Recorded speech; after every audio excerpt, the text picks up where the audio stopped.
प्रथम सुमरो सतगुरु जिन ज्ञान किया बख्श।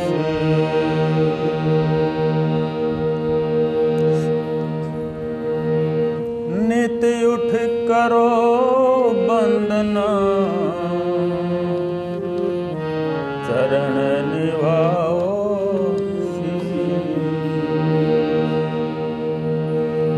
सतगुरु ज्ञान स्वरूप है उत्तम सत विचार। गुरु आज्ञा में रहिए तब पावे सत सार।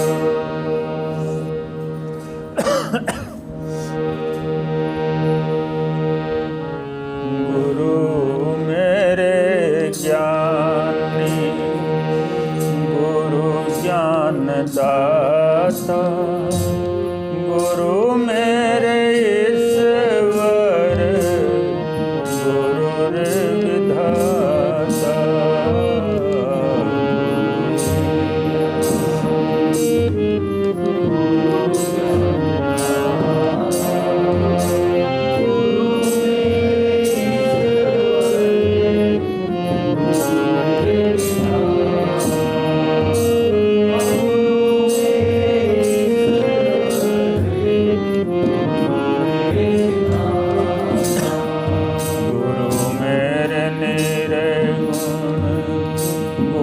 विधाता। गुरु मेरे निर्मल गुरु निराधार। गुरु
कहते हैं कि गुरु ही मेरी पूजा और न दूजा।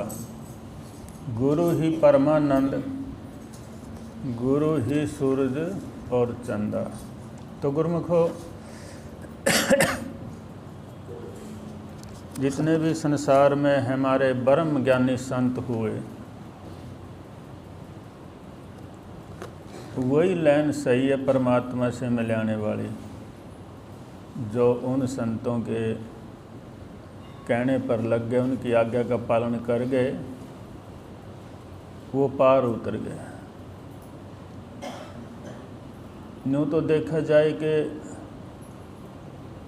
कितने ही संसार में विद्वान हैं, कितने पत्रे पोथी वाले हैं, अनेक प्रकार के लोग अनेक तरह से लोगों को ज्ञान दे रहे हैं। वो ज्ञान वो भी कहते हैं भी परमात्मा से मिलन होगा जो हम ये ज्ञान देते हैं, लेकिन नहीं, ऐसा कहीं नहीं लेख मिलता कि बगैर ब्रह्म ज्ञान के और कोई परमात्मा से मिल गया हो। संसारी सुख सुविधा तो देवता भी देते हैं, लेकिन देवता परमात्मा से नहीं मिला सकते। तो गुरुमुखो, जो इस ब्रह्म ज्ञान यानी आत्म ज्ञान को पाकर जो गुरु की आज्ञा पर पूरी तरह से चल पड़े, तो हमारे पहले भी संत, आज के भी संत यही बात कहते हैं कि अगर उसको परमात्मा नहीं मिले तो दोबारा मानव का शरीर उसको मिल जाएगा दोबारा, क्योंकि इस ज्ञान के अंदर ये ताकत है, उसको परमात्मा के नाम में फिर दोबारा जोड़ देगा मानव का शरीर दे करके। तो गुरुमुखो, इस ज्ञान को लेकर, इस ज्ञान को पकड़ करके चलना हर इंसान की बस की बात कौन है। वैसे तो लाखों की तादाद में संतों के पास दुनिया जा रही है, ब्रह्म ज्ञान की प्राप्ति कर रहे हैं, लेकिन उस पर चलना बड़ा मुश्किल है। मुश्किल क्यों है कि जैसे स्वार्थ और परमार्थ, ये ज्ञान जोड़ता है परमार्थ के साथ, और परमार्थ में मिले परमात्मा, और स्वार्थी ज्ञान जोड़ेगा स्वार्थ में। 80-90% तो लोग ऐसे हैं कि उनको घरिस्ती स्वार्थी सुविधा चाहिए, हर चीज़ चाहिए, और जिस तरीके से भी पैदा हो वो वस्तु उसी तरीके से करने की कोशिश करता है। इंसान पाप और पुण्य की तरफ नहीं देखता, भाई पुण्य क्या है, पाप क्या है। जो इंसान ब्रह्म ज्ञान को लेकर के गुरु की आज्ञा का पालन करता हुआ जो चलेगा, उसको निश्चित परमपिता परमात्मा मिलेगा। इसी योनि में, इसी शरीर में उसने दर्शन शुरू हो जाते हैं उन्हें उस मालिक के, यानी कि भी मरने के बाद मिलेगा नहीं, अभी से मिलना शुरू हो जाएगा। लेकिन उसके लिए उस ज्ञान को जिसने पा लिया, उस ज्ञान को लेकर के चलना भी हंसी खेल को नहीं, क्योंकि जब कोई इंसान जंगल में बढ़ जाएगा, जंगल में न रास्ता है, कहीं जाना है, तो जंगल के अंदर अनेक प्रकार के तो झाड़ कांटे वाले उसके कपड़े पकड़ेंगे। और जंगल के अंदर बहुत से ऐसे जानवर भी रहते हैं जो इंसान को मार भी दें, कष्ट दे दें। तो ज्ञानी पुरुष को इसी तरीके से इस संसार में एक वो मुसाफिर है, जंगल में न होकर के जाना है। एक ब्रह्म ज्ञानी, एक ज्ञानी पुरुष है, उसने इस संसार जंगल को पार करना। अब विचार करिए तो इस संसार जंगल को पार कौन कर सकता है? किस में ये हिम्मत है? लेकिन किया है लोगों ने, बहुत से भक्तों ने, संतों ने किया है इस संसार जंगल को पार। और वो तो परमात्मा में जा मिले। उनके शब्द आज भी संसार गाता है, लेकिन शब्दों तक सीमित रह गए, शब्द गाने तक, दोए बोलने तक सीमित रह गए। कई आदमी तो अहंकारी हो जाते हैं, अभी मैं इतने दोए जानता हूँ।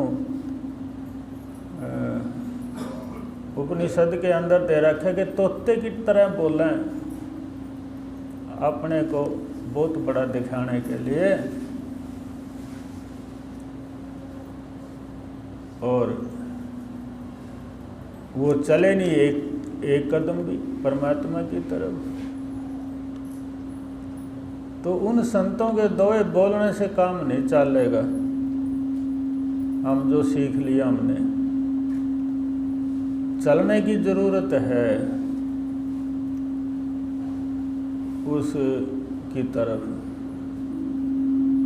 अब जो चलेगा उसने कुछ पकड़ना छोड़ना भी पड़ेगा।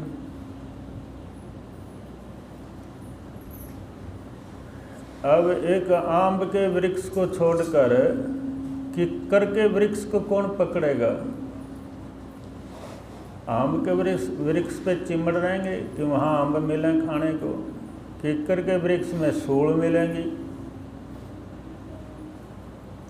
हम ऐसा समझते हैं, हमें नहीं। ये जो आम की तरह मीठा ये संसार जो लगता है ना, इसको तो समझ लो एक किक्कर की सूल।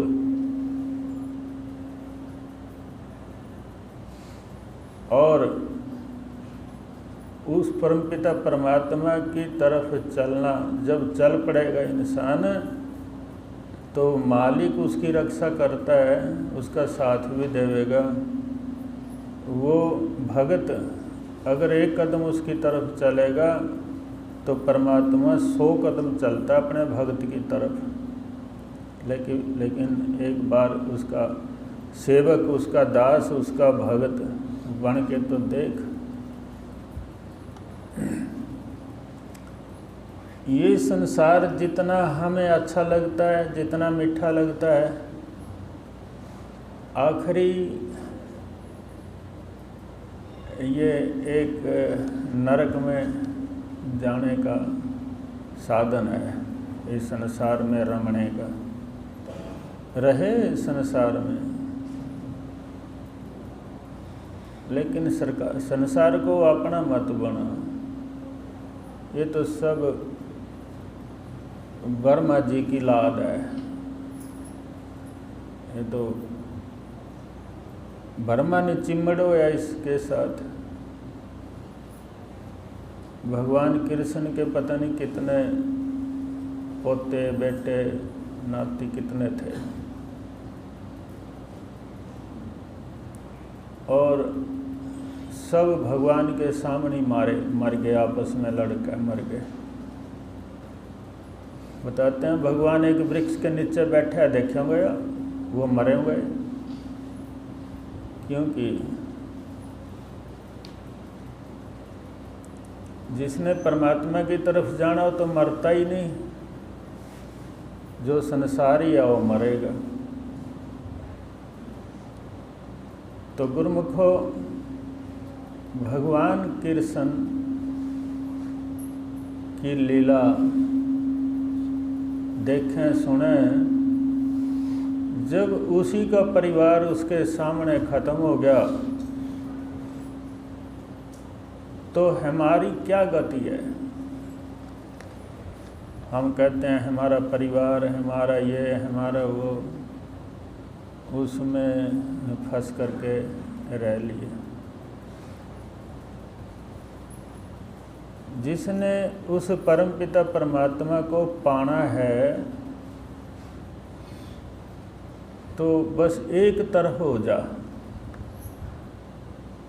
दोनों तरफ रहने से तो काम मुश्किल चलेगा मेरी तो समझ के मुताबिक। एक तरफ हो जा। दूध से जब घी निकल आता है ना, दोबारा उसमें मिक्स नहीं होता, उसी के ऊपर तीरदा फिरा जाएगा, मिलेगा नहीं। इसी तरीके से जो इंसान इस संसार में रहते हुए उस परमपिता परमात्मा को एक बार पा ले, बस फिर आगे उसकी जिम्मेवारी बन जाती है, वो इस संसार से निकाल लेगा। बस शुरुआत में मेहनत करनी पड़ेगी।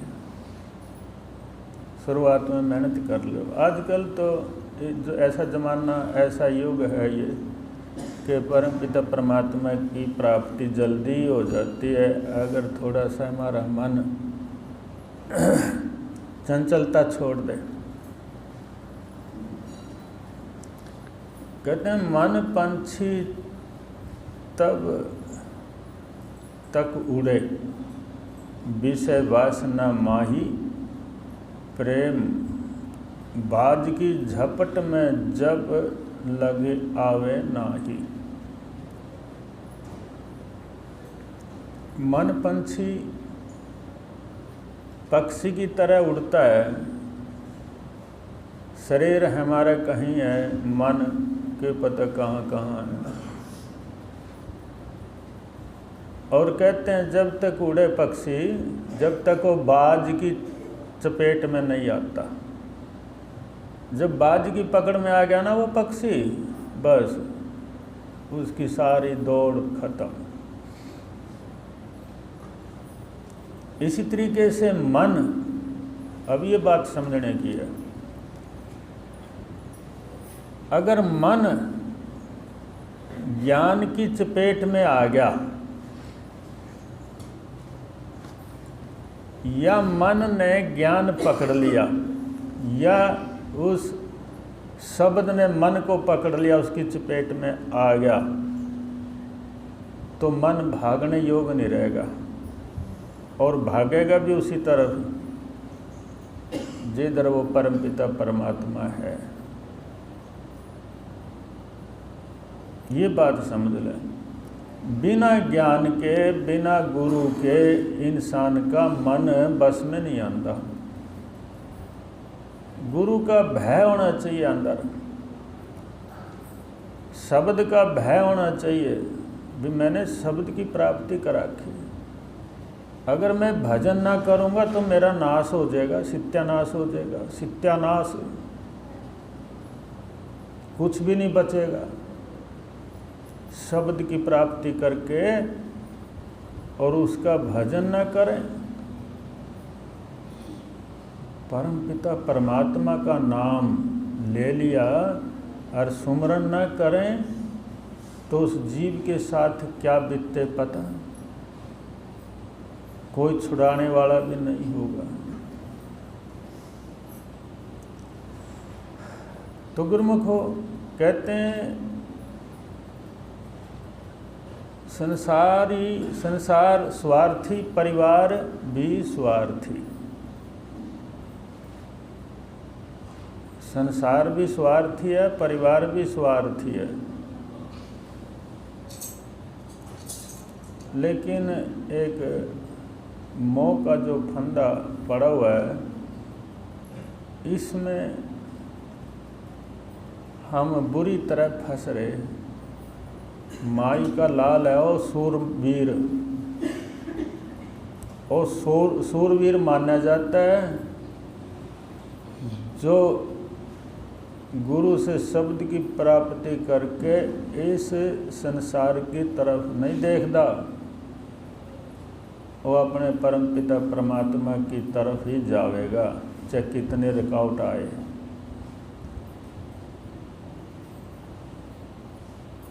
राजा जनक गद्दी पे बैठा, और उस दिन गद्दी पे बैठ के ही सत्संग सुनाना शुरू कर दिया।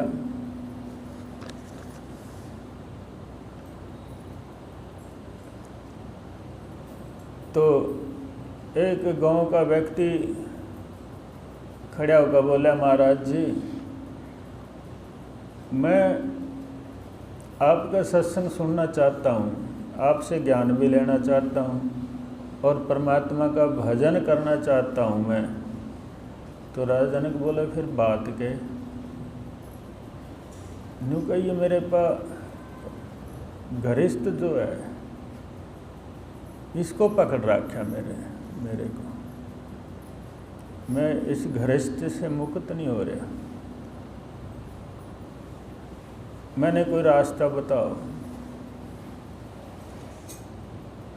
तो थोड़ी देर में राजा जनक बोले, बैठ जा। बैठ गया। तो संगत सारी चली गई। राजा ने एक सिपाही को बुलाया और कहा कि ऐसा कर भाई, मेरे को इस गद्दी ने पकड़ लिया और मैंने इससे छटा।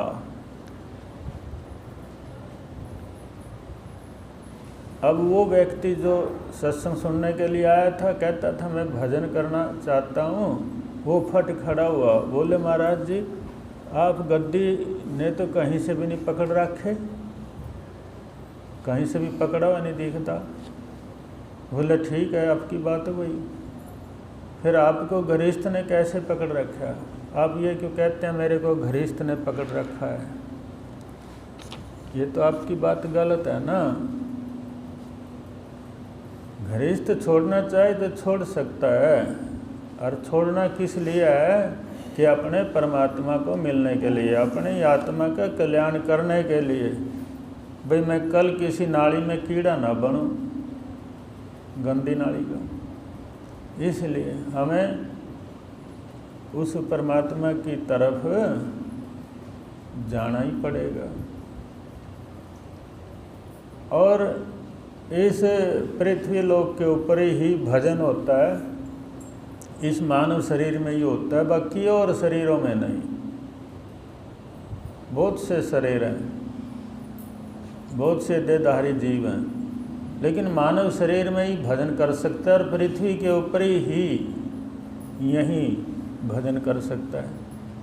अगर न कर पाए तो गुरुमुख हो, हमारा कोई साथी संगी नहीं है, चाहे बेटा हो, पत्नी हो, पति हो, कोई भी है, हमारा साथी नहीं है। तो समझ लें तो अच्छी बात है, ना समझें आपकी मर्जी है। तो जब मन ज्ञान की झपट में आ जाता है तो फिर उसको भागने की जगह नहीं। आप पवित्र हो सकते हैं उसी समय। हमने तो अपना जो शरीर है, ये शरीर भी ऐसा बना दिया भाई, पूरी तरह से संसार में फरोस दिया। जैसे बेटे हैं, पोते हैं, कोई खाओ, बस इनके पेट भरने चाहिए, मैं तो आज की रात भूखा ही गुजार लूँगा। इतना मोह, इतना प्रेम स्वार्थी इंसान के अंदर आ जाता है। तो गुरुमुखो देखा जाए तो, और देख भी रहे हैं हम, लेकिन बात नहीं समझ में आ रही, बात नहीं समझ में आ रही।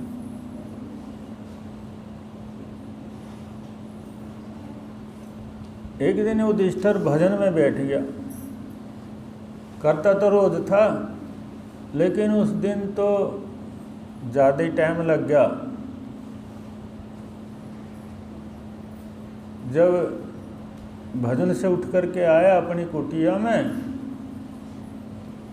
तो द्रौपदी कहती है, महाराज आप इतना भजन करते हो, इतना भजन सुमरण करते हो, अपने शरीर का भी आपने ज्ञान नहीं रहता।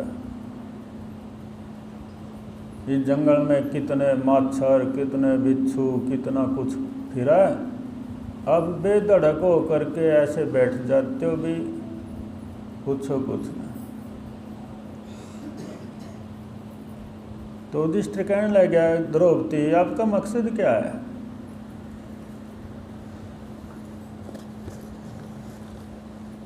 तो द्रौपदी लगे कहने, महाराज मेरा मकसद ये है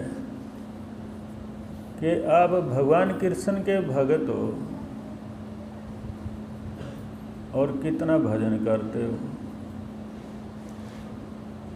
लेकिन जिस दिन से आपका जन्म हुआ पांचों पांडवों का, और जब से मैं आपके पास आई,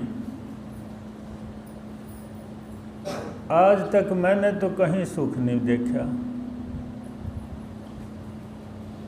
और दुख ही दुख, एक दुख से दूसरा दुख बढ़ करके आ रहा हमारे ऊपर, बड़े से बड़ा दुख आने लग रहा। क्या भगवान कृष्ण इन दुखों का निवारण नहीं कर सकते? आप भगवान को कह ही नहीं सकते? आप प्रार्थना करो उनसे इन दुखों का नाश हो जाए।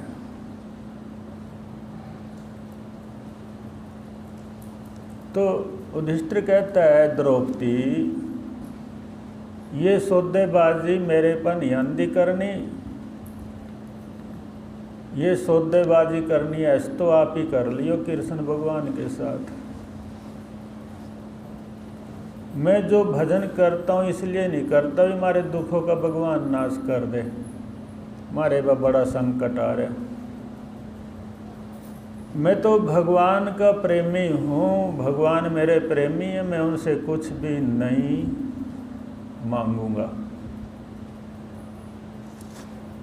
मैं मस्त हो जाता हूँ जब मैं उसका सुमरण करूँ, और जब मैं आँख खोल के उठता हूँ आसन से, जब मैं उस पर्वत की तरफ देखता हूँ ना, तो मेरे अंदर बड़ी खुशी आती है, क्योंकि ये पर्वत किसी से कुछ नहीं मांगता, और इसके ऊपर कितने वृक्ष हैं और कितने अक्षर कितने सोने लग रहे हैं। बस मैं तो इस पर्वत को देख देख करके भी खुश हो जाता हूँ, और परम पिता परमात्मा से तो मैं कुछ मांग ही नहीं सकता, और ना मैंने कुछ चाहिए। वो उसका काम है, जो मेरा काम है मैं करूँगा, उसका काम वो करेगा परमात्मा। द्रौपदी सौदेबाजी भक्त को नहीं करनी चाहिए। भजन करे, सौदेबाजी करे, मांग करते हैं, मैं नहीं वो काम करूँगा। तो गुरुमुखो कितनी बड़ी बात कही युधिष्ठिर ने, और कितना बड़ा उनके ऊपर दुख था बियाबान जंगल में।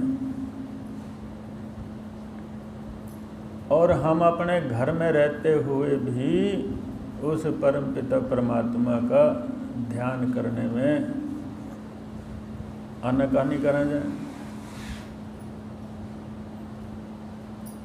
अब 1 महीने की साधना चली भक्तों, मन बड़ा खुश हुआ, बहुत अच्छे ढंग से भजन कराया भक्तों ने। आज सवेरे मैंने सारे भक्त संभाले तो 22 थे।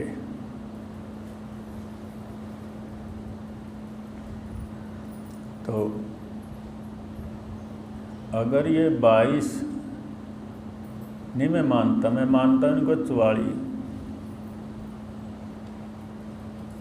क्यों 1 से 2 होने जरूरी हैं। एक एक को इस ब्रह्म ज्ञान में लगाएगा कोई, उस वर्ग का पुण्य संसार में कुछ नहीं है। बताते हैं कि 100 गौ दान करने का पुण्य जो मिलता है, एक आदमी को उस परमात्मा में लगाने का पुण्य मिलता है, और कोई पैसा भी नहीं खर्च होता।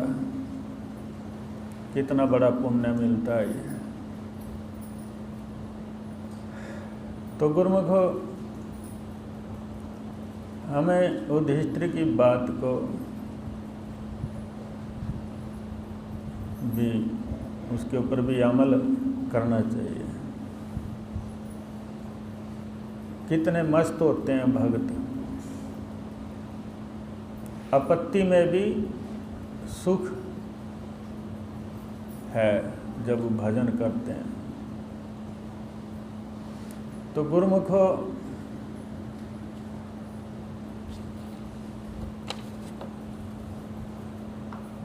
अगर आपका मन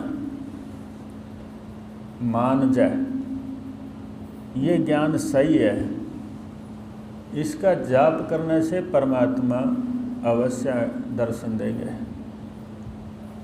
तो आपका काम बन जाएगा। आपका मन ही नहीं मान्या, आपका मन कहता है स्वार्थी है मन, स्वार्थ पूरा होना चाहिए। भगवान की तो बाद में देखी जाएगी।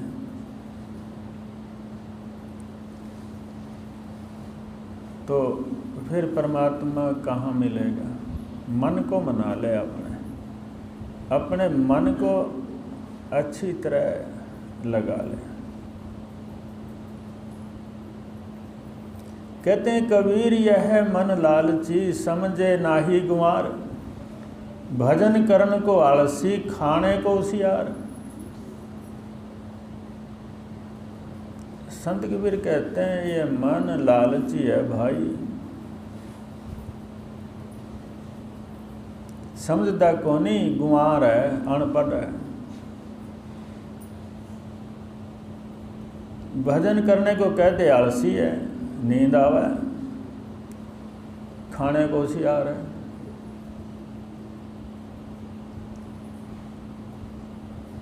मन बड़ा चतुर है, बहुत से इंसानों का मन बड़ा होशियार है, बड़ा चतुर है।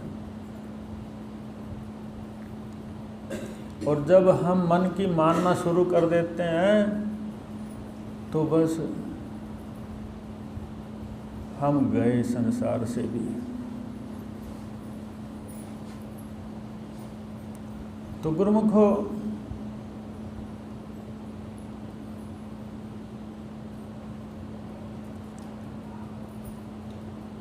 परमपिता परमात्मा अटल विश्वास में है।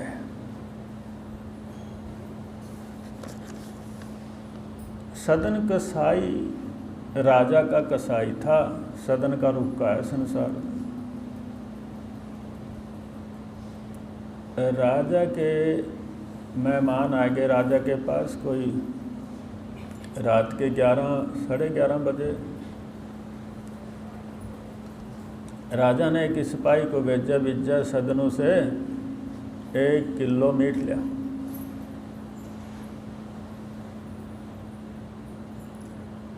तो सिपाही ने जाकर के कहा सदनों से भी ऐसे बात है। बोला ठीक है। छुरी ले करके वहाँ गया जहाँ पशु थे, और बकरे का मांस मांगा। जब छुरी लेकर के बकरे के पास खड़ा था और ये सोच रहा था भाई मांस ऐसी जगह से निकालना चाहिए सवेर तक बकरा ना मरे, और मैंने अब मांस निकाल लिया और बकरा मर गया तो ये सारा खराब हो जाएगा, ये विचार कर रहा।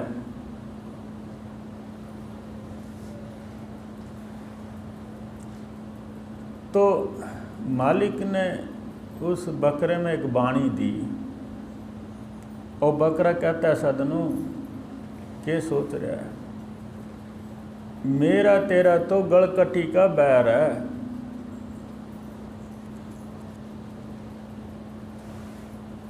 ये नया बैर क्यों लावा तो मेरे साथ, मेरा गल काट दे बस। पता नहीं कितनी बार मैंने तेरा काटा और कितनी बार तना मेरा, पर यो नया बैर ना लावा आज से, ये बदला है मेरा तेरा। सदनू बोला कि बकरे तेरी बात ये सच्ची है? बोले हाँ बिल्कुल सच्ची है। अगर तेरी बात सच्ची है मैं यह छुरी आकाश में फेंकूंगा, अगर ये वापसी नहीं आई तो मैं मानूंगा भी आपकी बात सही है और मैं आज ही से ये गढ़ कटी छोड़ दूंगा, चाहे राजा में न तड़की फांसी पर चढ़ा दियो। तो बकरे ने कहा ठीक है। बकरा कहता मैं नहीं बोल रहा, ये भगवान बोल रहा मेरे अंदर। सदनू ने छुरी ऊपर फेंकी, वापसी नीचे नहीं आई। सिपाही खाली चले गया। सदनू ने कह दिया आज से मैंने ये गड़कटी का काम छोड़ दिया, राजा से कह दिए। राजा से जाकर के सदनू की बात सिपाही ने कह दी भी ऐसे ऐसे बात है जी। सदनू को बुलाया गया। सदनू तेरे को पता नहीं मैं राजा हूँ, तेरे को क्या दंड दे सकता हूँ कि मेरे को पता है। आप मेरे को फांसी भी चढ़ा सकते हैं, मेरे को नहीं मेरे सारे परिवार को, मेरे को गोली से भी मार सकते हैं, कोरडों से मरा सकते हैं, जैसा आपका दिल करेगा वैसे उसी तरीके से मेरे को मरा सकते हैं। लेकिन मैंने ये कार्य छोड़ दिया, मैं अब इसको नहीं करूँगा। तो राजा भी कोई समझदार था, उन्हें कहा सदनू ठीक है फिर तू जा। सदनू ने अपना घर परिवार का सारा त्याग कर दिया। अभी तो बदले की आज ये मेरे बेटे हैं, कल ना मना इनका बेटा बनना पड़ेगा। आज ये मेरी पत्नी है, कल मैंने इसकी पत्नी बनना पड़ेगा ना। यूँ बदला सदला तो आज ही से ख़त्म करेंगे।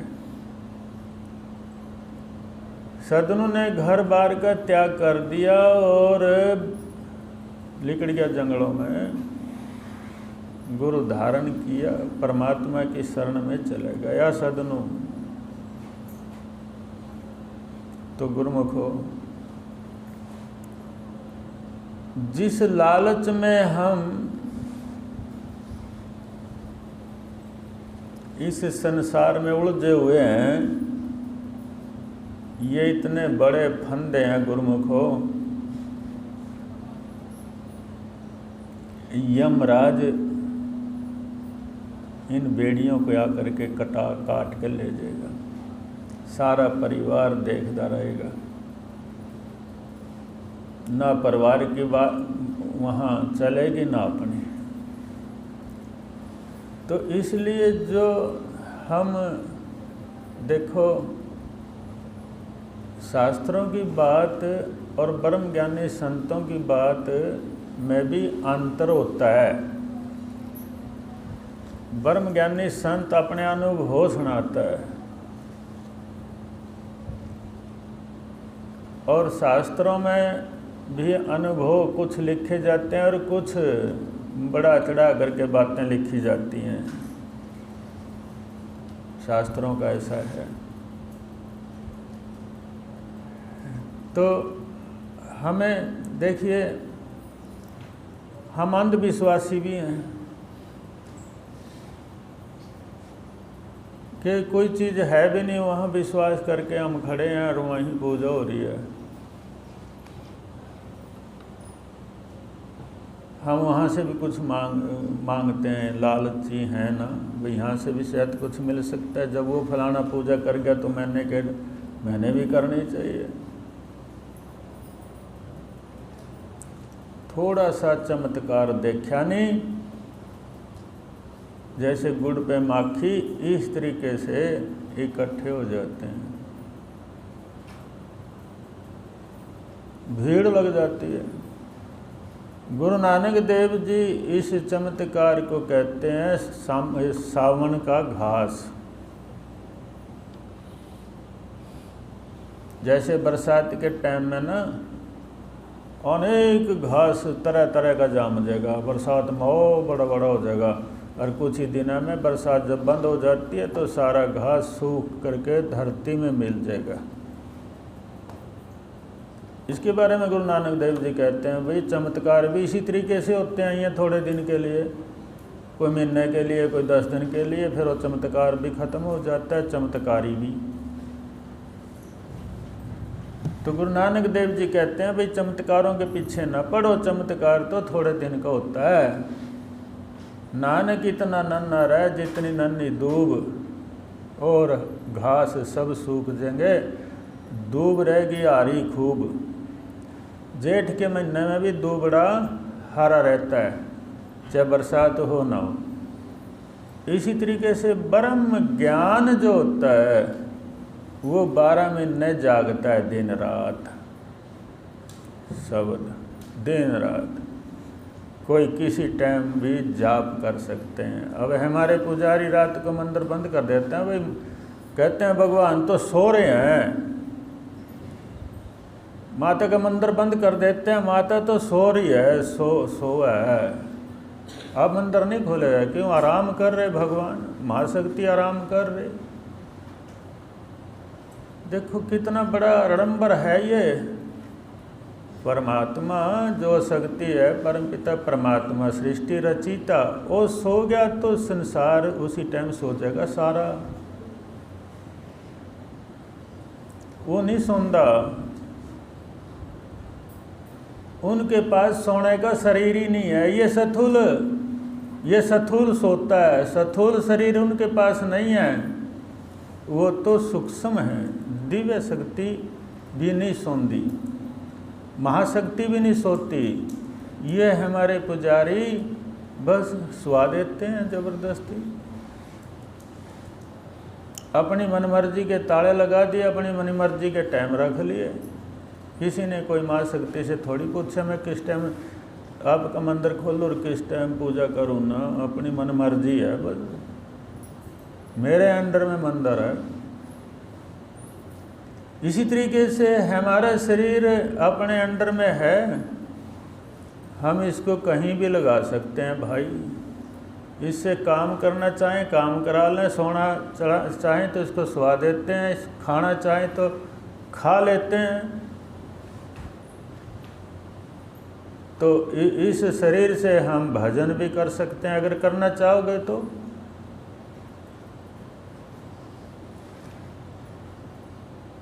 लेकिन करने की नीयत तो कोनी। भजन करया 10 मिनट पत्नी के मांग के खड़े हो गए, भाई वह चीज़ तुम्हारी बनी हो नहीं तो भजन करने के फायदा है। हमारी ये आस्था पूरी नहीं हुई, क्या फायदा सत्संग में जाने से। ये मन के विचार आ जाते हैं, वो आदमी परमात्मा को पा ही नहीं सकता। फिर वो तो ना के बराबर है, सत्संग में आया ना भी आया।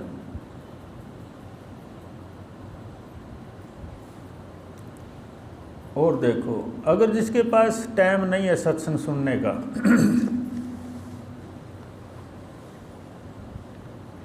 वो पापों से मुक्ति कैसे पाएगा?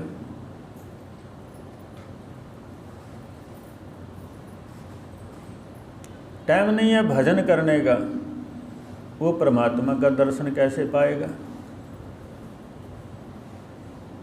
टाइम नहीं गुरु की आज्ञा का पालन करने का, तो मोक्ष की प्राप्ति कैसे करेगा?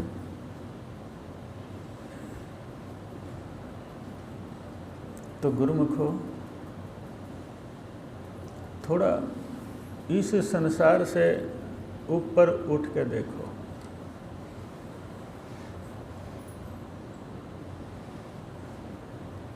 जब ऊपर उठ के देखोगे पता चलेगा भाई क्या सत है और क्या असत है।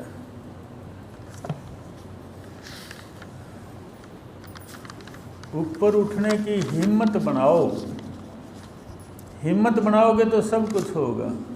राग द्वेष हिर्सा में हमने अपने जीवन को बर्बाद कर लिया।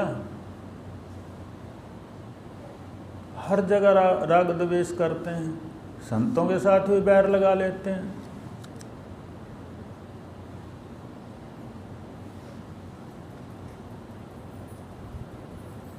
संसार को छोड़ करके संतों के साथ बैर ला लेते हैं।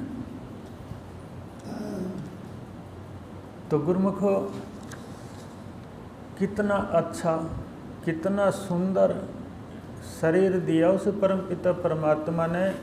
और इसको सुंदर क्यों कहते हैं? इसके अंदर बुद्धि है, ये भला बुरा सोच सकता है, परमात्मा को भी पा सकता है, इसलिए इसको सुंदर कहा है।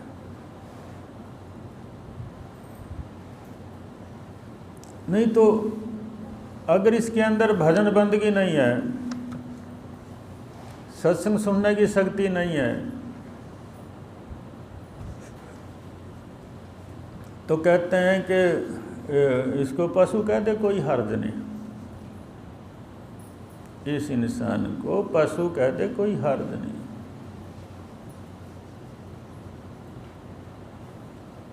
पशुओं से ऊपर उठ करके देखो भी हम इंसान हैं। उठने की थोड़ी सी हिम्मत बना लें। जैसे शब्द है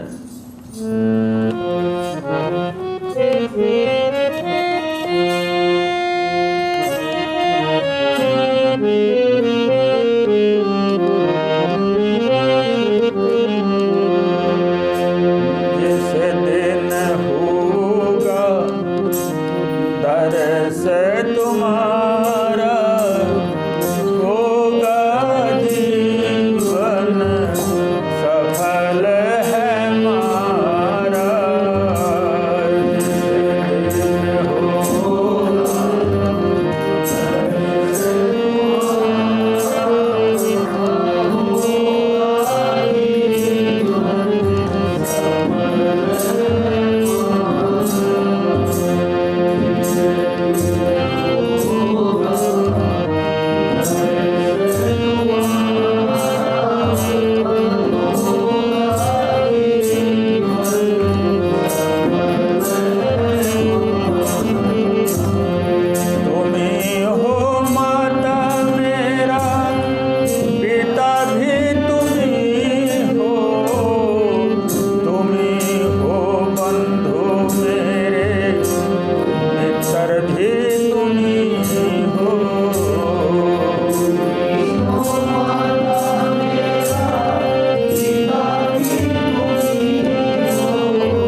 तो गुरुमुख हो। देखिए, और भी तो हम बहुत से धंधे करते हैं और कष्ट, शरीर पे कष्ट दे करके करते हैं। अगर भजन करने में कष्ट आता है तो आने दीजिए, कोई बात नहीं, लेकिन परमात्मा का भजन तो हो रहा है। हरि नाम बिन बेकार है जिंदगी, हरि नाम बिन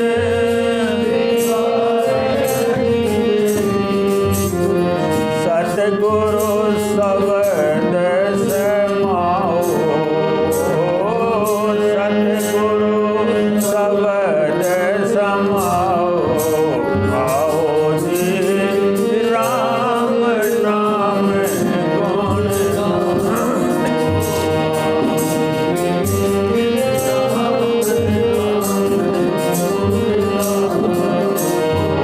आओ जी राम नाम चित्त में चेतन आप बसत है, चित्त में चेतन कीर्ति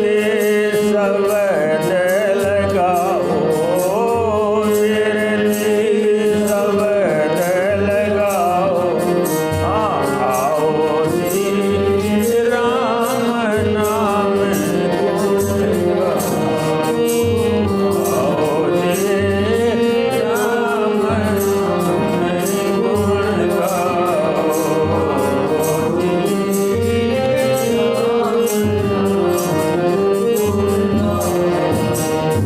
चित्त,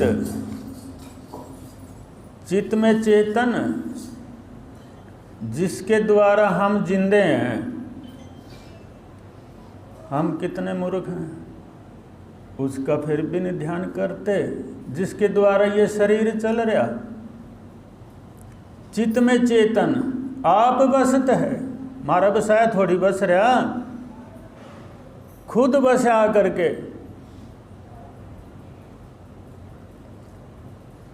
और फिर भी हम उसका ध्यान नहीं कर दे। हमने तो आज तक यही नहीं समझा कि हम हैं कौन। हम समझ रहे हम तो शरीर हैं, फलाने के लड़के हैं, इतने किले हैं, मेरे पास इतनी कोठी हैं, हम तो ये समझ रहे। ये सब झूठ है भाई। चित्त में चेतन आप बसत है, आप आकर के बसा, किसी के कहने से नहीं, किसी के हुक्म से नहीं।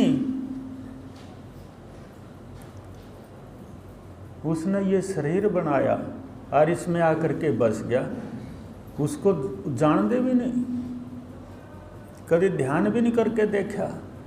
कहा कि वृत्ति शब्द लगाओ, जो इस शरीर के अंदर जितनी वृत्ति है ना, वो शब्द में लगा दो।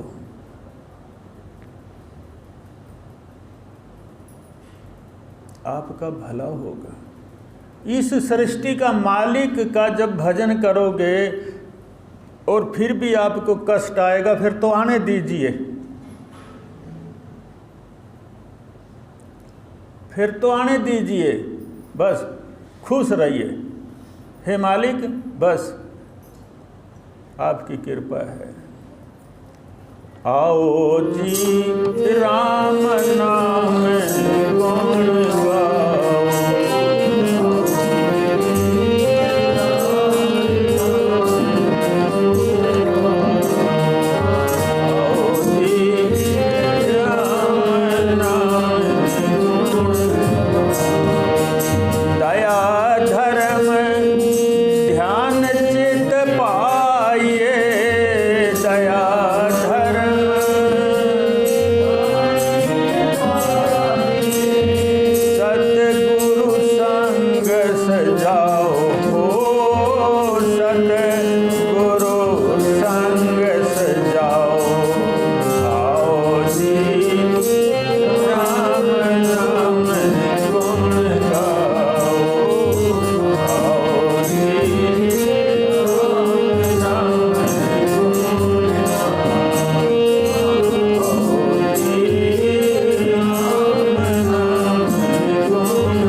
धर्म ध्यान चित पाए। दया को भी अपने अंदर बसा ले और धर्म को भी। ध्यान से समझ लो, दया को बसा ले, धर्म को भी बसा ले अपने अंदर, और चित्त में पाइए, इनको चित्त में पाले। सतगुरु संग सजाओ, अपने को गुरु के संग लगा लो, गुरु के अंग संग हो जो, तो आपकी शोभा बढ़ेगी, उसके धाम में आपका आदर मान होगा और कभी विसारेगा नहीं आपको, क्योंकि आप तो एक गुरु की संगत बन गए, एक ब्रह्म ज्ञानी संत की संगत बन गए, और इससे ऊपर क्या चाहिए। अब गुरु के अंग संग सजा लो अपने को। दया धर्म ध्यान चित पाए, दया धर्म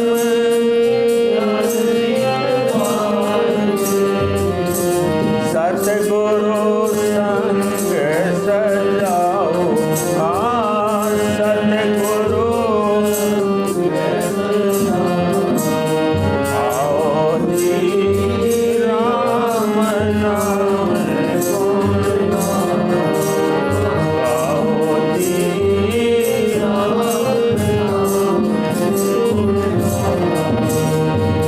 जोग जुगत गुरु देव बताई, जोग जुगत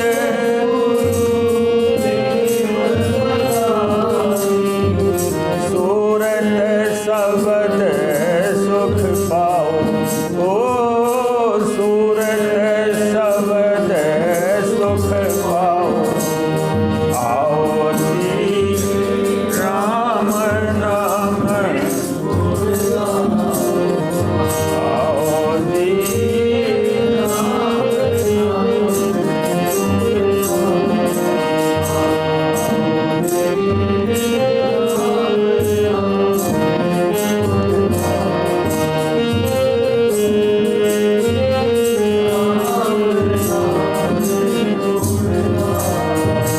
जोग जुगत गुरुदेव बताई,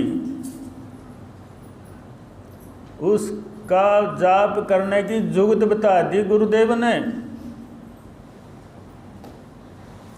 और सूरत शब्द सुख पाओ, जब सूरत शब्द में लगेगी और जो लग गई, तो उससे बढ़कर के संसार में कोई रस कोई सुख नहीं है।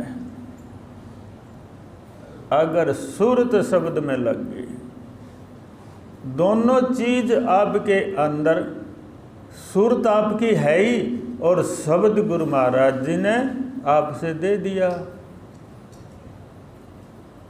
तो अब लगाने की जरूरत है सूरत को शब्द में।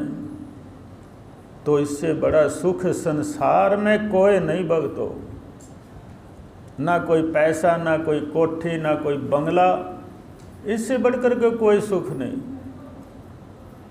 संसार में, अगर सूरत शब्द के साथ जुड़ गई। जोग जुगत गुरु देव बताई,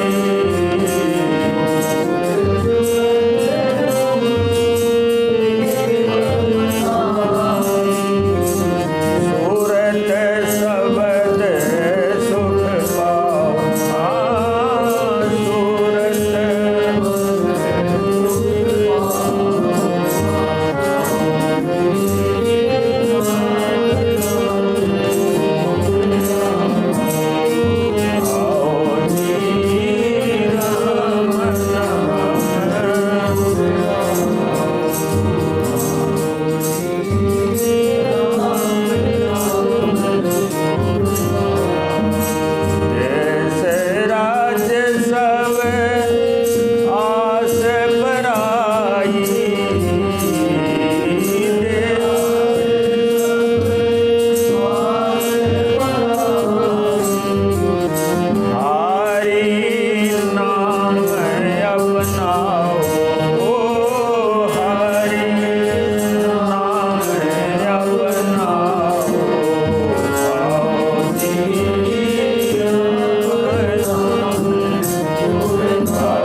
देश राज सब आस पराई, हारी नाम अपनाओ।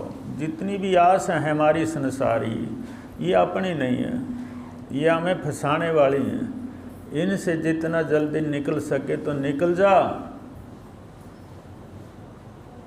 तेरा कल्याण होगा। अगर इसी के अंदर फंसा रहेगा तो कल्याण कैसे होगा। अब जैसे कुछ संतों ने रास्ते निकाले भाई किसी तरीके से कोई जीव परमपिता परमात्मा में लग जाए, जैसे चतुर्मास बोलते हैं। चतुर्मास आजकल जैनी बहुत ज़्यादा मनाते हैं। चतुर्मास का मतलब है कि 4 महीने घर में रह करके भजन करना, या जंगल में रह करके करो, एक ही जगह बैठ करके, दूसरी जगह नहीं जाना।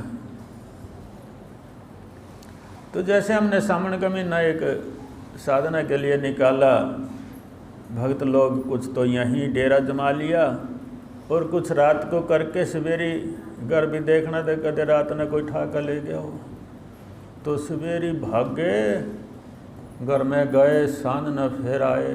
लगे रहे बेचारे, कुछ तो करया, कुछ तो करया, ना के बराबर तो नहीं है, कुछ तो करे। धीरे धीरे रात का भी ठहराव हो जाएगा, रात को भी ठहरेंगे, दिन को भी ठहरेंगे। जब ये समझ में बात आ जाएगी कि घर तो भाई वहीं रहेगा, कुछ नहीं लेगा कोई जानता। जैसे परिवार के लोग काफ़ी मर गए, घर में बुढ़िया रहेगी कल्ली, धन काफ़ी था घर में, बस दिन रात वह तो घर में बैठी रहे बाहर के आगा। एक दासी लगा ली उसने।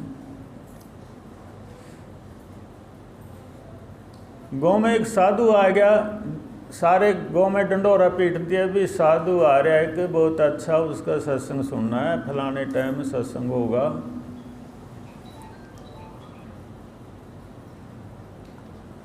तो उस बुढ़िया ने भी पता लग गया भी सत्संग, कोई साधु आ रहा है, सत्संग सुनना चाहिए, ऐसा क्या है, सत्संग किस ना कहूँ, पता भी नहीं था। वो गई, सत्संग सुना, उसने बहुत अच्छा लग गया। तो अगले दिन तो सबसे पहले आगे जाकर बैठ गई।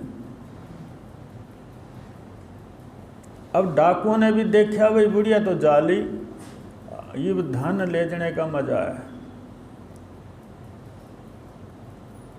तो डाकुओं के सरदार तो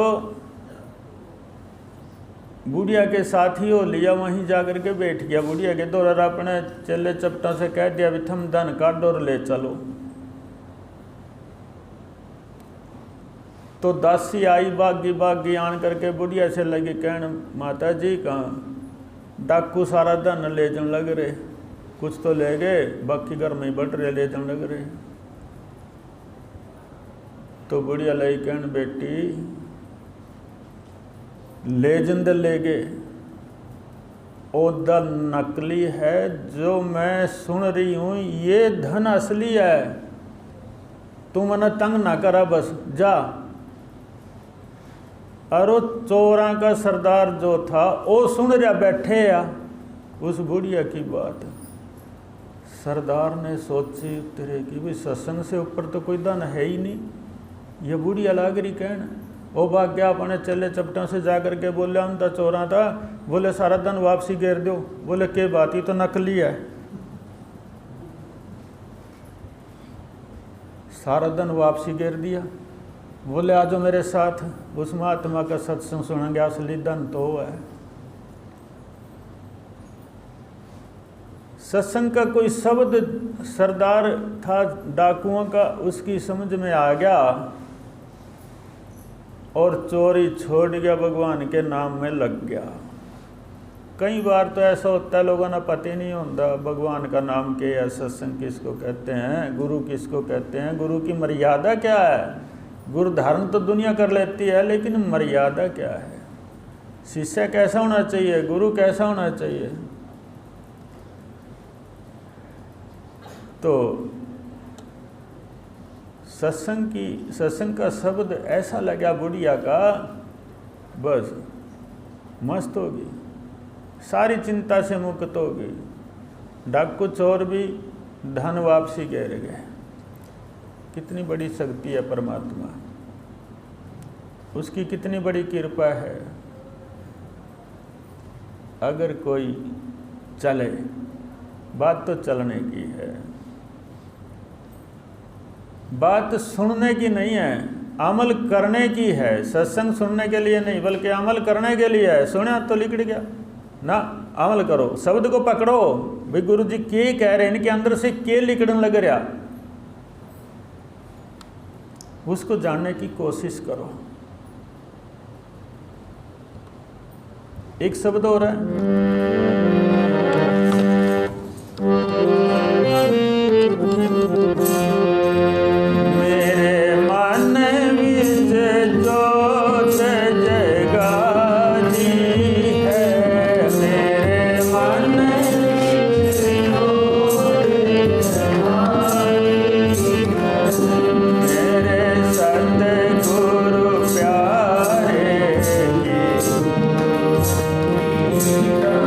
प्यारे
जब जिस प्रेमी ने अपने अंदर उस मालिक की ज्योत को जगा लिया,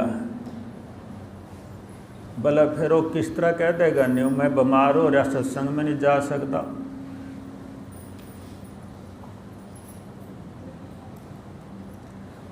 सत्संग में आके मर जाए ओ बढ़िया, और जगर में मर गया वह मुश्किल है। मेरे कहने का अर्थ, बीमार हो, बुखार चढ़ गया, कुछ भी हो, समय को मत बर्बाद करो, सत्संग सुनो, गुरु दरबार में आओ, तो इसी में हमारा कल्याण है।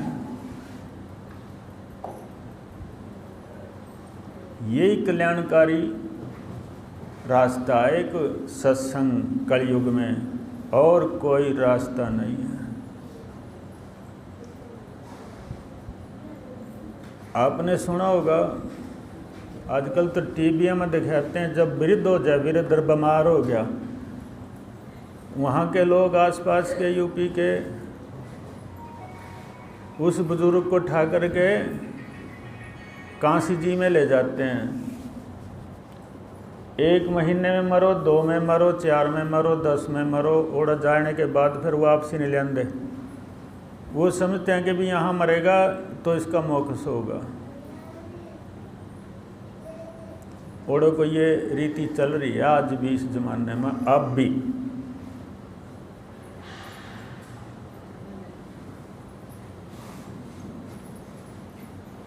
उस बुजुर्ग को ले जाते हैं वहाँ पर। तो इसी तरीके से मेरा कहने का भाव है, ये बीमार हो गए तो कोई बात नहीं, बीमार हैं तो घर पे रहिए, कोई ऐसी बात नहीं, लेकिन अगर चलने योग हो तो ज़रूर सत्संग में आइए। क्योंकि सत्संग में अगर प्राण लिकड़ गए ना, सत्संग में आने से, सत्संग सुनते सुनते प्राण लिकड़ गए, तो कहते हैं परमपिता परमात्मा भगवान कृष्ण ज्ञानदाता कहते हैं वो मेरे को मिल जाएगा जो मेरा ध्यान करता हुआ शरीर छोड़ गया। उसी का तो सत्संग है ना। और बीमारी का कारण है मृत्यु।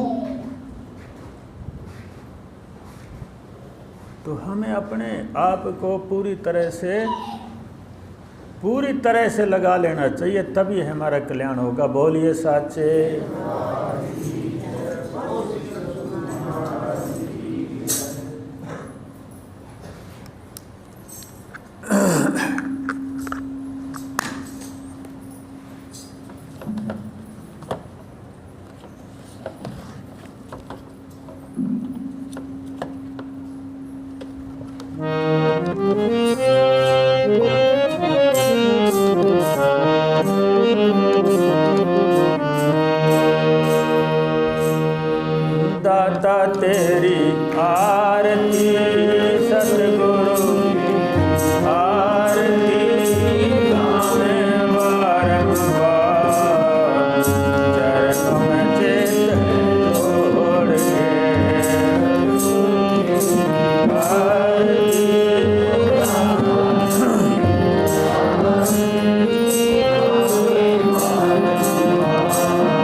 ये बंद कर दे भाई।